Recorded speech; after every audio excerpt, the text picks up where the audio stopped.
ننګرهار امنیه قومندان پاسوال غلام سني ستانکزی وایي د ولایت مقام او لومړی امنیتي حوزې د پولیسو ترمنځ د رامنځته شوې شخړې په برخه کې قانوني اجرات ترسره کړي او هیڅ چاته اجازه نه ورکوي چې له دې موضوع څخه شخصي او سیاسي استفاده وکړي. نوموړي د لندۍ په 25مه د یوې غونډې په ترڅ کې مدني فعالانو، قومي مشرانو، علما کرامو، سوداګرو، اصنافو، رسنیو او یو شمېر نورو ته په یاده قضیه کې ښکېلو د ملي پولیسو اړوند 6 تنه منصوبین وښودل او زیاته کړه چې دوی ټول د قومندانۍ اړوند دي او 2 ځلې په خپل منځ کې تاوتریخوالی کړی او له همدې امله د څېړنو په موخه په نظارت خونه کې توقیف کړي دي چې له څېړنو وروسته به یاده قضیه په رسمي ډول عدلي او قضایي ارګانونو ته ولېږدوي. امنیه قومندان وایي د ولایت مقام او لومړی امنیتي حوزې پولیس د اړوند او د قانون له مخې ورڅخه د پوښتنې صلاحیت لري، خو هیڅ چاته اجازه نه ورکوي چې د خپلو شخصي ګټو ترلاسه کېدو په موخه دي په دې ولایت کې د ملي پولیسو څخه د استفادې په توګه په دې قضیه کې مداخله وکړي.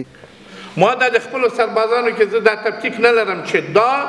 شینواری ده، مومند ده، خوږیاڼی ده، پشهیي ده، عرب ده، هر څوک چې ده دا زما بچی ده، دا زما ورور ده، دا زما تن وجود ده.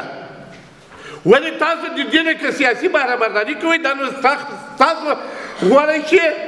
زموږ په نظام کې ستونزې را پیدا کړي. د دوی موضوع موږ دقیقه څېړو او هر هغه څوک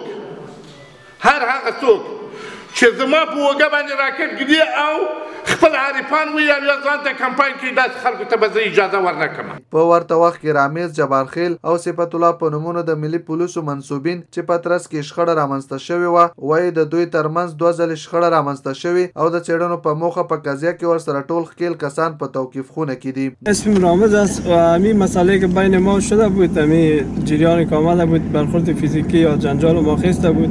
ما همون بیهوش بودیم، در حال نبودیم. سوشال میدیا مردم ما را غلط فهمانده بود، نمیشناختیم. ما همین کسایی که ما جنجال کرده بود فعلا موجود است، تحت نظارت است و این گپ غلط است که نفرای والی صاحب بود یا برادرش بود، این کسان نبود. همین کسایی که جنجال کرده بود همین فعلا امرای ما استاده است، تحت نظارت است. نوم صفت الله ولد شفیق الله او د کسر ساتون کې یعنی لکه 2 ورځې مخکې چې زه په شخصي کالم کې وم په کراول کې را روان ولم. د اول او زی دغه 2 ورونه چې د ما په څنګ کې ولاړ دي لکه د دوی سره د ما همداسې لفظي شخړه راغله. یعنې په دې کې د غټو زموږ د مشرانو لکه قومندان صاحب، والي صاحب، د هغو د کورنۍ لخوا نه موږ ته چا څاغه نه وه راکړی چې یا تاسو داسې وکړئ یا هسې وکړئ. هغو ناخبره وو، موږ خپلو منځو کې یو لفظي شخړه وه سره وکړله. دوی هم غوښتنه وکړه چې د دوی له قضیې د مافیا او سیاسي ډله ناوړه استفاده نه کوي او ډاډ یې ورکړ چې د امنیه قومندانۍ له لوري په بې پرې ډول ترې څېړنې جریان لري.